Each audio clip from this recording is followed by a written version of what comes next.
Assalamu alaikum, bienvenue sur Vérité Din. Pour de nombreux musulmans, fréquenter une salle de sport relève de la discipline, du souci de préserver sa santé et du désir de renforcer son corps. Cependant, presque toutes les salles partagent une réalité commune. La musique y est diffusée en permanence. Dès lors, les avis divergent. Certains estiment qu'il n'est pas permis d'entrer dans un tel environnement. D'autres considèrent que cela reste autorisé, à condition que l'intention soit strictement liée à l'entraînement physique et non au divertissement. Alors quelle est la position juste? L'intention peut-elle réellement modifier le jugement religieux? Être simplement exposé à un son, est-ce comparable au fait de l'écouter volontairement? Que dit au fond la jurisprudence islamique sur cette question?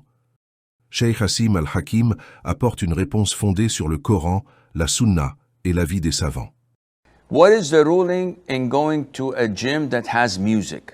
Que dit l'islam sur le fait d'aller dans une salle de sport où on diffuse de la musique? Nous savons sans doute que l'écoute de la musique est interdite en islam. Cette position s'appuie sur le Coran, sur des hadiths authentiques, notamment rapportés par Al-Bukhari et d'autres, ainsi que sur le consensus des 4 écoles juridiques qui considèrent la musique comme interdite. Tout instrument de musique est concerné par cette interdiction. Cela ne veut pas dire que l'islam est opposé à l'art, pas du tout. Mais l'islam interdit ce qui corrompt le cœur. Comment la musique peut-elle corrompre le cœur? Elle exerce une influence négative sur l'individu. La majorité des chansons aujourd'hui véhiculent des messages qui banalisent des comportements répréhensibles et illicites, relations immorales, objectification du corps des femmes, violence, meurtre et bien d'autres dérives contraires à l'éthique et aux valeurs morales. Au-delà de tout cela, il nous suffit en tant que musulmans de savoir que la musique est interdite en islam et de respecter cette interdiction, convaincus qu'elle vise notre bien et notre protection. Ainsi, se rendre dans un lieu où la musique est diffusée et l'écouter volontairement demeure interdit. Cependant, la réalité n'est pas toujours aussi simple. De nombreux musulmans vivent dans des environnements où il est difficile d'éviter totalement la musique, surtout dans les espaces publics comme les salles de sport. Alors, que faire lorsque l'activité physique paraît nécessaire et que les alternatives semblent restreintes? Cheikh Asim al-Hakim apporte des conseils pratiques et concrets pour faire face à cette situation. Is it a necessity to go to the gym? Est-ce réellement indispensable d'aller à la salle de sport? Si je n'y vais pas, est-ce que ma vie en dépend?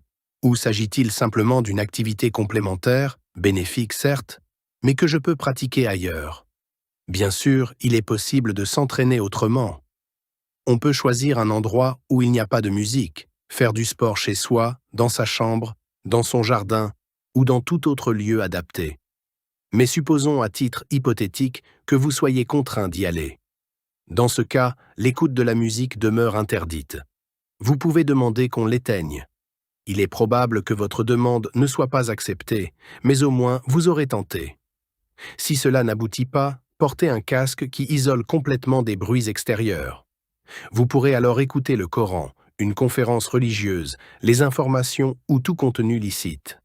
L'objectif est de vous protéger et d'éviter de vous engager dans l'écoute de la musique. En réalité, cette réflexion dépasse largement la simple question de la salle de sport. Elle dépasse même le sujet de la musique. Elle touche à l'état du cœur. Elle touche à la manière dont nous prenons au sérieux les enseignements d'Allah et de son messager. L'islam ne nous oriente pas uniquement dans les grandes décisions de notre existence. Il nous guide aussi dans notre quotidien, dans les environnements que nous fréquentons, et même dans ce que nous laissons entrer par nos oreilles et pénétrer nos cœurs. Le croyant sincère se pose sans cesse cette question essentielle. Est-ce que cela me rapproche d'Allah ou est-ce que cela m'en éloigne?